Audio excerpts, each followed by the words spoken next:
for the haggis. I should have done toast for the haggis, which I left for. You can get really smooth black pudding. Like that. I like it when you're it's got like bits in. The haggis is always in bits. So for the bits, I would go for 0.2 Scott. Good choice. You know the point of it? Yeah. Robbie Bones? It's Rabbi Barnes. Would you mind? Yeah, sure. I can't remember it off the top of my head. I did learn it. Just give us your favourite stanza. I remember the sense of this. Fair fie your honest sunny face, great chieftain of the pudding race. Aboon the man, tack your blades, make strike for staying, we'll lure you your day of a grace. And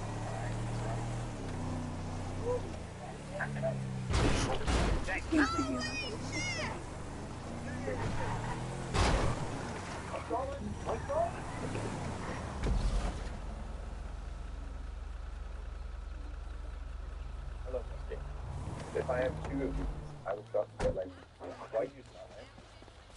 What do you think I should do that? Why would you use a 25 when one is a 35? It's going in like this, and smart move, man, smart move.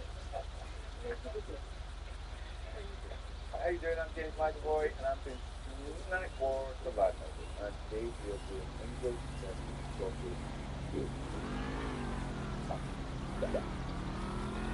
Looking at it backwards, I know it's actually what is this? So, the single is Dandelion and Silver. Is it? Yeah, very good. What I can tell you is the British Open. This is open. Which is a Scottish word for. New Bet365 customers. Hey, what's your...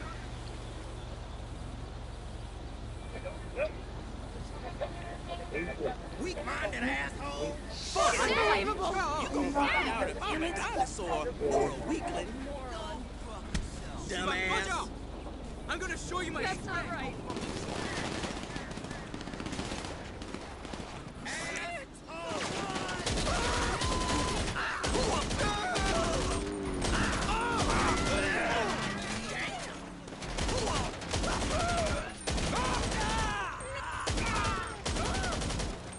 What is that? Look how pathetic.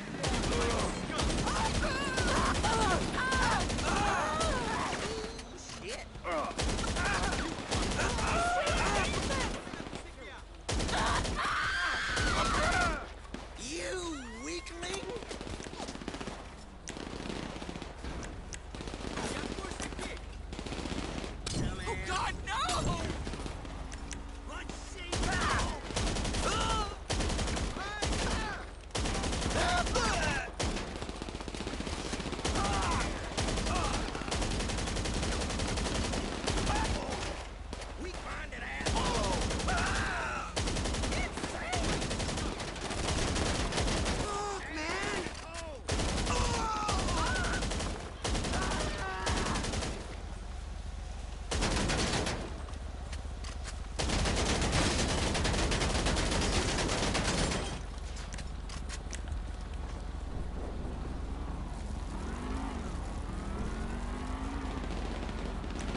eventually respond.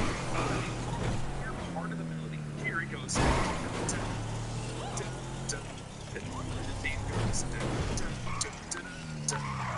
This week at San Diego Comic-Con, we got to meet Michael Giacchino after his annual closer panel, and he set up this panel back for his theme for Spider-Man Brand New Day. He actually took the upcoming theme and subtracted notes from it in order to represent the missing elements of Peter's life now. Similarly, over this opening Marvel Studios title card, something has been erased. Here, too. Here, we start with concept art and poster art of Peter's. Kind of iconic MCU script lines like the big time lover. Here we see script lines of Peter and Doctor Strange's exchange near the end of Doctor Strange to go through and learn and expel and use these rifts in reality. So what we hear is Peter saying, cast a spell, make everyone forget me. And Doctor Strange saying, it would be as though you never existed. And then Peter saying, do it. And then we see the ring of those words, the memory of spells and bursts outward. And then shots from all these past films of Peter with others as he vanishes from the frame. From No Way Home, MJ reading the newspaper, the headline, Peter Parker and his spider minions. Peter laid beside her on the rooftop with his head on the chemistry textbook. Now he vanishes so that she's by herself in this frame. Technically, that newspaper would have also worked so that Spider-Man never would have been outed by Mysterio. But remember, the memory wipe spell just left out the part of Mysterio's message that outed Peter. There was still the part of the broadcast where Mysterio blamed Spider-Man for everything that happened in London. So now in this memory, MJ's just reading some article about Spider-Man's answer. And then this shot where MJ and Peter walk in front. This was when MJ confirms that Peter vanishes from the shot. And then here we see Peter in the icy Sanctum Sanctorum with MJ, and then Peter vanishes from this. And then Peter's on the ship, and they follow him as after them. And then they enter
the Peter's voice. Hi, my name is Peter Parker. You don't remember me, but I have something to tell you that's going to sound crazy. Believe me, because you're very good at telling when I'm lying. As you'll see in moments, these are the words to Peter's letters. Which we'll eventually read in this movie and believe it because she's good at telling us. Minutes of No Way Home in the donut shop, but stuffed in his pocket instead. Now he keeps it in that same coffee cup that MJ gave to him. Peter is calibrating his web shooters with the help of his new AI assistant, Evie. No, Evie does not stand for Aaron Fuss, but she is voiced by Naomi Watts.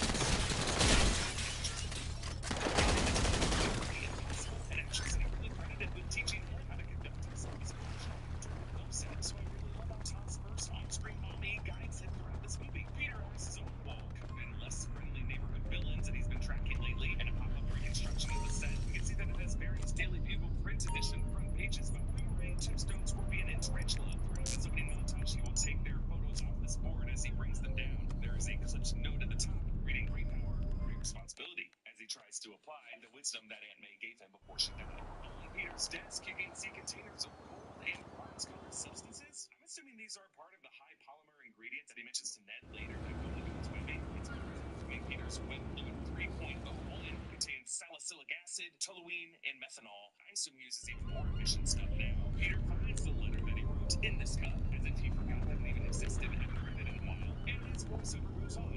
We used to know each other. We were together, but something bad was going to happen, and the only way to stop it was to make everyone forget me, including you. Peter's phone buzzes with a notification from Ned's Instagram account. Ned and MJ's first day at MIT. And Peter asks Dr. Strange to carry out the rules properly and bring him a spell at the end of the way.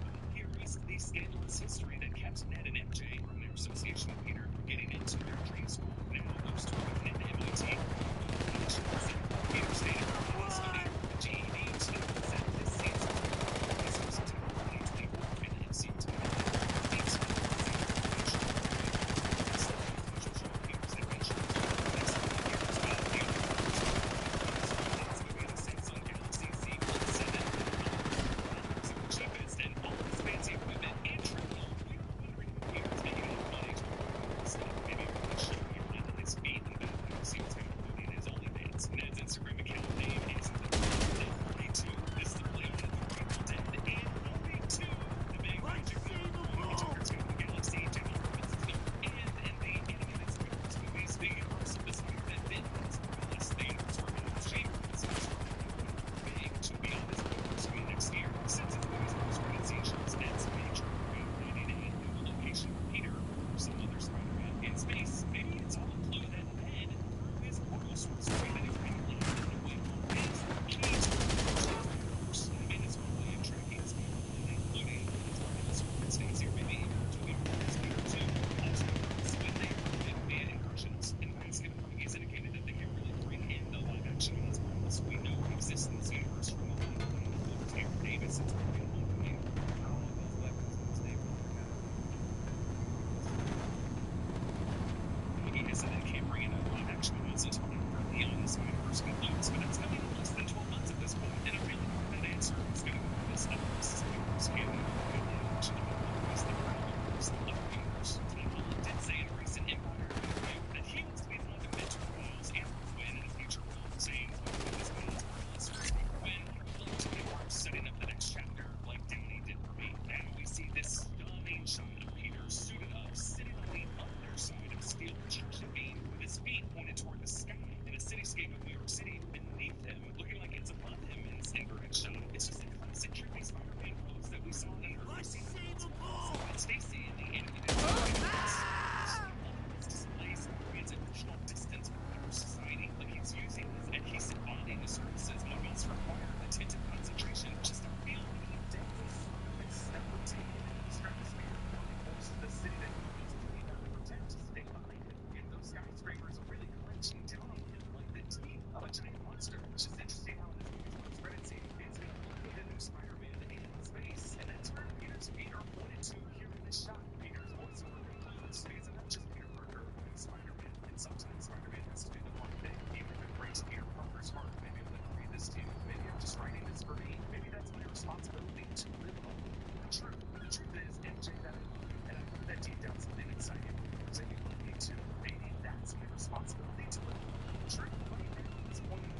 Edizione.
Tarantula had just injured. Tarantula, Anton Miguel Rodriguez, was a South American terrorist who ends up working for the Brand Corporation, who wears razor-clawed boots and gloves that are tipped with toxin that render his victims unconscious. Then Ramrod, restaging Bob Wycheck's cover art of The Amazing Spider-Man number 221 from 1981, when Spider-Man jumps to allow Ramrod to ram his head into a brick wall on the campus of Empire State University. Ramrod is a cyborg with metal plating on his head, shoulders, and chest, originally introduced in Daredevil number 103. As a creation of Kirkland Roderick and Moondragon, it's a cyborg weapon against Daredevil. He faces Spider-Man in the 1981 comic in a plot by Ramrod to develop a potion that will make people go into a rageful frenzy and then die shortly after. Billy Clements played Ramrod in this movie, and he said on Instagram that he was grateful to make it into the film, considering they shot lots of other scenes with recognizable actors that were removed from the final cut. Kind of curious who else they had in mind for this movie. Pat Garrett also said that Spider-Man defeated The Hand.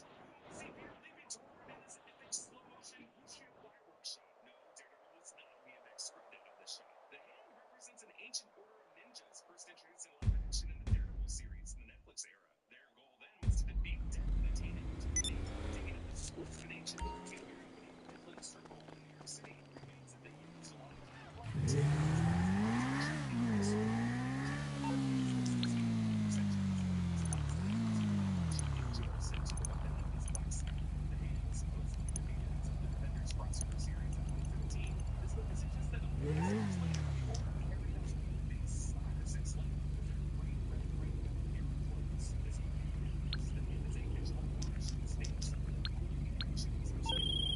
How you doing?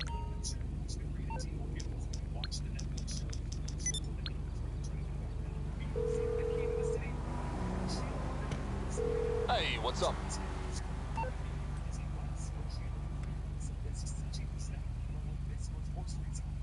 Okay, bye.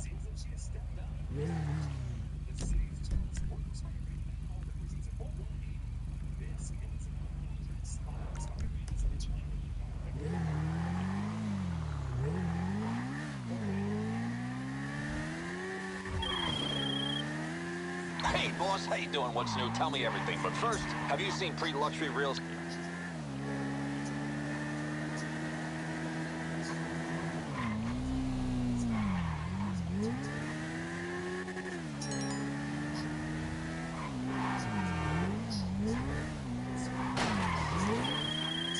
Valued customer, you have been selected.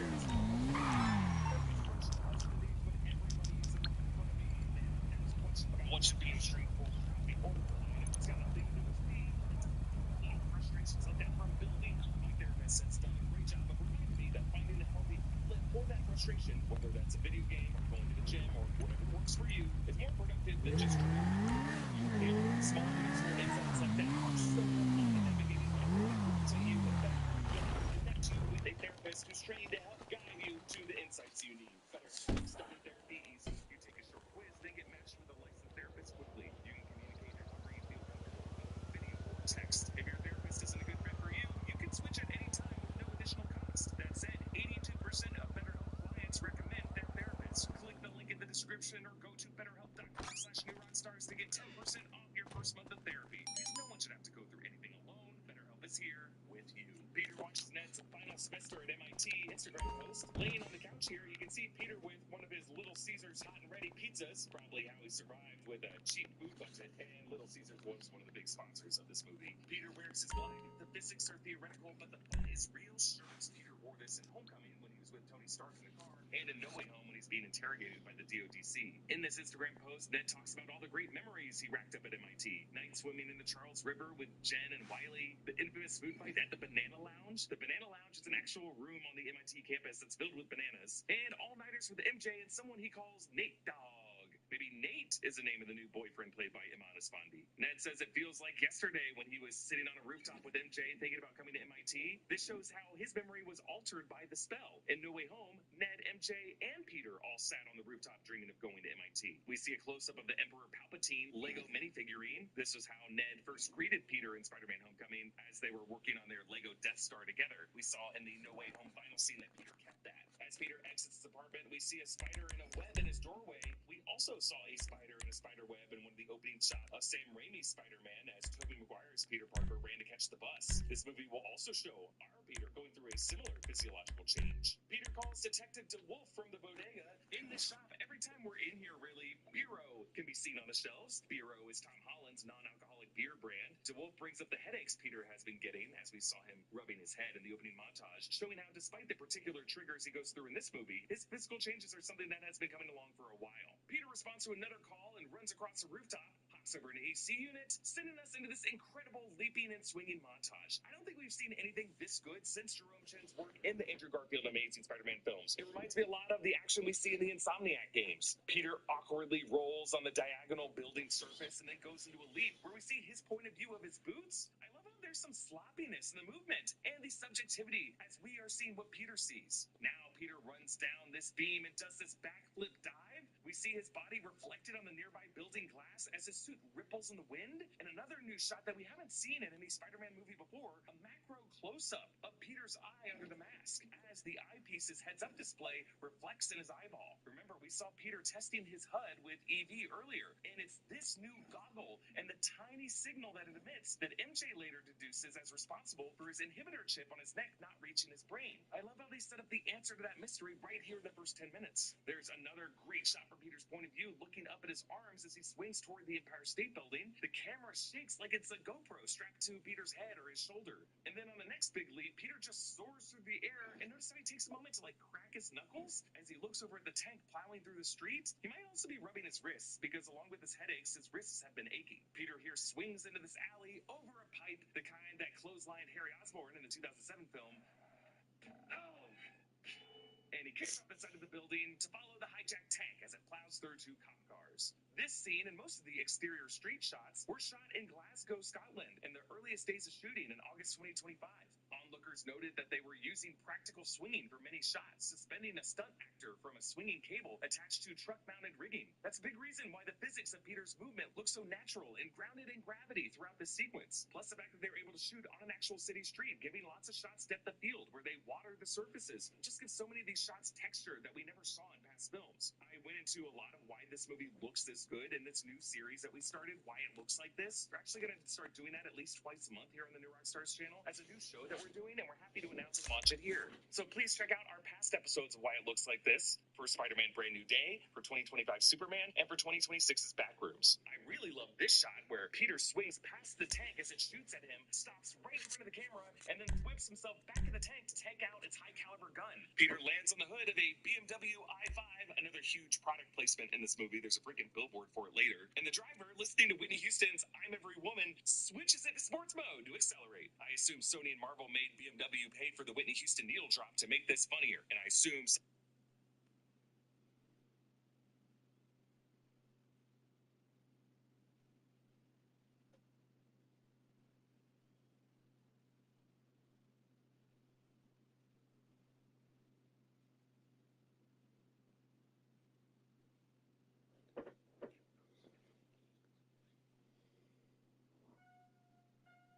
I found something. In the store. Okay. What did you find? The place.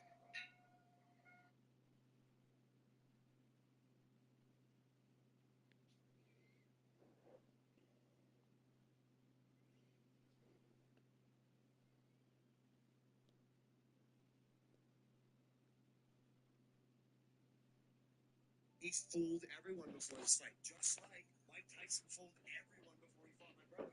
Bro, y'all are this age, bro, like age matters. And also 5 years off for Connor, and not just 5 years off. This wasn't a John Jones 5 years off. The stuff he was doing in the 5 years was not conducive.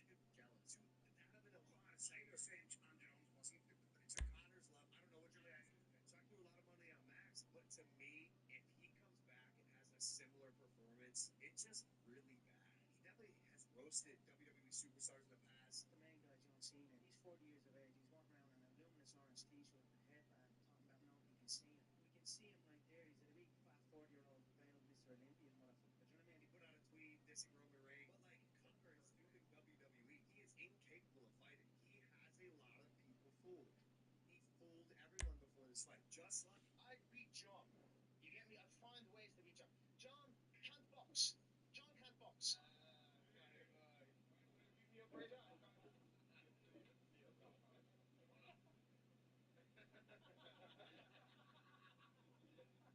I beat John. Who are you? Mitch. What you doing, Mitch? I'm on a date with Robin. I'm kind of in the middle of something here. Middle of what? Called the Naked Man. The Naked Man. Goes like this. You're on a first date. You know what? I'm gonna grab this. Okay. Then, once she leaves the room, you strip down naked and wait. When she comes back, she laughs. Boom. 2 out of 3 times. 2 out of 3 times. 2 out of 3 times. She's gonna walk in there, take one look at that idiot, and send him packing. She might get her gun and shoot him. Mr. Wang, is this back in business?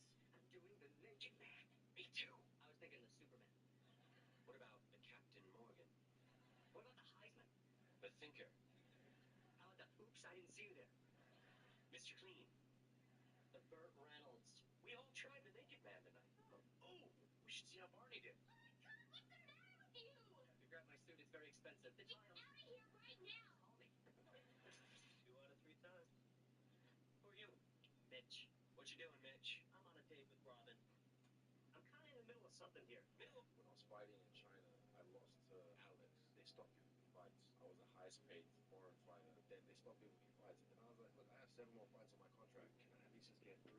And then I was down to my last $500, and Eugene was happy. So, and I just said, bro, I'm about to be broke, this and that, right.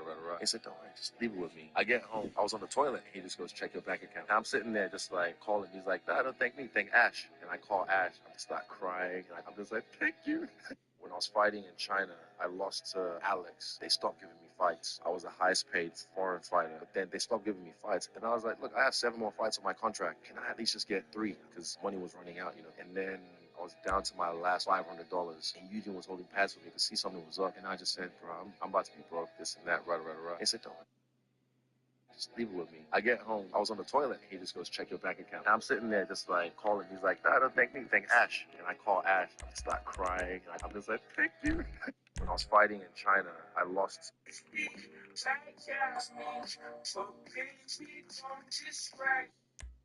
Ever wonder why Marvel always uses the Hulk as a punching bag whenever they need to show off how insanely powerful a new hero or villain is? That's not Hulk. In story writing, this is known as the ultimate measuring stick trope, because audiences already know Hulk is a physical powerhouse. Defeating him instantly proves a character's threat level, without needing 20 minutes of exposition. Mr. Look at Infinity War when Thanos crushed Hulk in seconds to establish total dread. Or even Spider-Man Brand New Day, where mind-controlling Savage Hulk was used to showcase Jean Grey's terrifying psionic threat level against Is there fighting. a room in the back or something? Plus, Hulk's power has no upper limit Cool. because he I'll gets get stronger set up. the angrier he gets. So when a hero or villain shuts him down before his rage peaks, it automatically elevates them to god-tier status. So, Marvel Mr. Kress doesn't said you might be disrespect able to help the me Hulk. out with something. Well, not me, so that's clear. It's not me you're going to be helping. And I want it understood that I am not involved. Just a bystander doing a favor. And this is not an offer of employment so much as an opportunity. And, well, anyway, that's just getting a bit technical. But the point is, sometimes our fair and legal justice system makes mistakes. And this is Andrew, one I'm such sorry time. that's Here he is, Professor Spider-Man Brand New Day. Maxim I'm not in it. The end Rashkovsky. credits scene You know the professor? hints at the Used to be return head of of an off-world research for the Spider-Man. Army. Oh, really? 3 doctorates. Cool. Do you know anything Overconfident about that? Do you polymath, know? vain Last I heard, sociopath, not the tedious werewolf. Not the egomaniac, werewolf, not control me. freak, So if it's not you, it must be Toby. geneticist, I guess weapons so. I development, guess so. engineer, Could be. car nut, Who but knows? Maybe definitely Miles not Morales. a I people don't know. person. Andrew, I'm sorry. Accused of espionage along with everything else? You don't remember? Well, He's hurt real lucky bad. you. Oh, he's hurt bad. Exceedingly They're gonna start the vain fight. and self-absorbed man, brilliant at everything he does, yada, yada, yada, makes you want to puke. He's a goddamn traitor. I mean, he's a rat, but he pays. Incarcerated for a crime he did commit, but, well, let's just say money talks, and he's going to walk. So, we got a few things to get ready, all pretty straightforward. Do them one at a time, but any way you like. Standard op for a gov-fac breakout, if you know what I mean. Rad. All right, first thing's a plane. Then we got a bus, and then, well, 2 things. We got the inmate transfer schedule and Rashkovsky's car. More on that later. Let me show you. We need a plane to get the professor out of the country. It's currently being used to traffic drugs by transnational street gang, the Vagos. The bus. Need a standard Bolingbrook transport vehicle. The least traffic is on the route from Paleto Bay. All right? That's where you're going to be able to get a hold of one. You can get a hard copy of the inmate transit schedule at the LSPD's Mission Row station. Go in unarmed, play it cool. You might not have a problem. That's a two-person job, max. The other two-hander is our guy's prize Casco. We believe it's about to be shipped to Korea by a luxury car theft ring. Okay. Mr. Kress said you guys are at least semi-competent, so, well, Professor Reshkovsky pays well.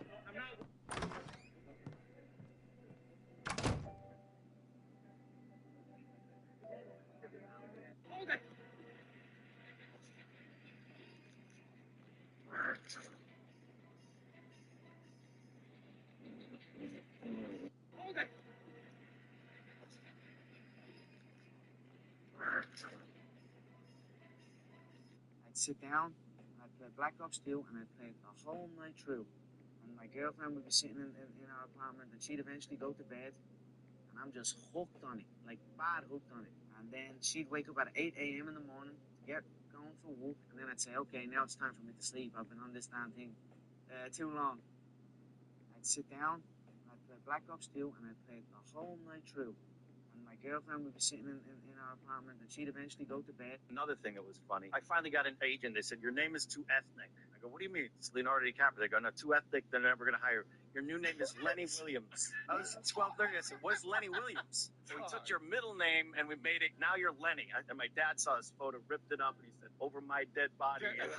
Another thing that was abused. Yeah, tell him, come on. Because it's going to be bad, bro. It's going to be bad when they go, bro. I don't like you here in the truth when I like you. No, I can't let you get close. Can you hear me? That if you disrespect a person's kindness and take it as a weakness, you must pay. Send me a message, like location, I'm gonna come. When I knock people out, they don't fucking move. Who the fuck is that guy? Yeah, tell him. That was epic. Oh, my God. What's up? Sorry, I was doing about fights. That was epic. The great Chael Sonnen once said that if you try to win by knockout and fail, you won't win by submission. You know as good as anybody, if you sprint it hard, you wail in the bag with everything you got for 2 minutes, and they go time. 1 minute's not enough. I'm doing 20, 40-second sprints. That was a 2-minute sprint for him. Everything full power, every punch full power. You can't even train for that. The great Chael Sonnen once said that if you try to win by... Imagine a fencing match where right after the restart, one of the athletes suddenly leans forward and offers his head to his opponent. But why would anyone do that? You see, this incredible moment happened during the 2025 World Cup quarterfinal, where American fencer Colin Heathcock faced South Korea's Oh Sang-uk in a fierce battle. Both athletes were pushing each other to the limit. At one point, the score was tied 9-9. Oh Sang-uk launched a clean attack and clearly struck Heathcock's helmet, but strangely, the scoring sensor didn't register the hit, so the referees had no choice but to restart the match. Moments later, the exact same thing happened again. Another clear hit to the helmet, and once again, no signal from the sensor. Even Heathcock realized something wasn't right, so he suggested that officials check the equipment, but after the inspection, the result was surprising. The system showed that the sensor was working normally with no proof of an error. The match had to continue, but then something unbelievable happened. The moment the referee signaled the restart, Heathcock immediately leaned forward and offered his head to Oh Sang-uk. He was intentionally allowing his opponent to land the point that should have counted earlier. Imagine a fencing match where right after the Jarvis, close mask. Okay, let's check it out. Close mask.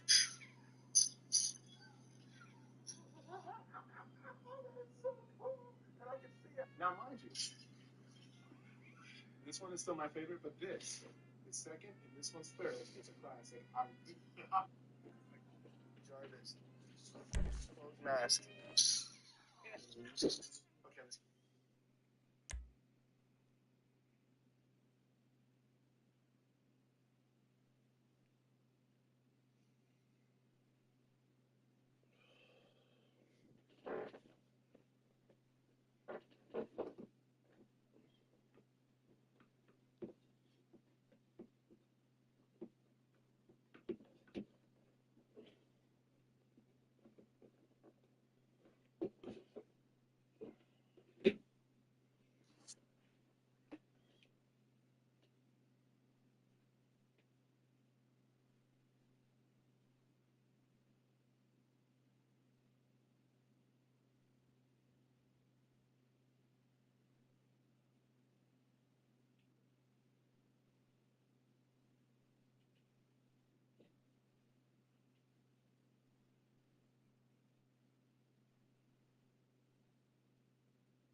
hostage. He didn't want him to be a guest.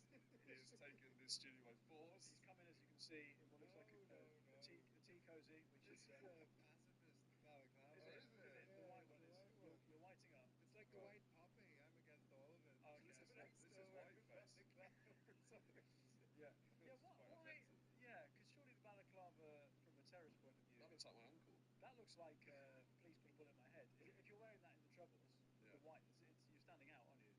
Yes, I would say so. So what this is actually a kneecap official balaclava that they left at a venue. I was in the venue 2 nights after them in Dublin. Yeah. And I found this backstage. So this is official as worn by kneecap. Now, This is Northern Irish heritage right here. Yes, let's explain who kneecap are. Kneecap are, so you have the real IRA, then the continuity IRA, then kneecap. Is that what I think that's the Yeah. I generally don't know. Right.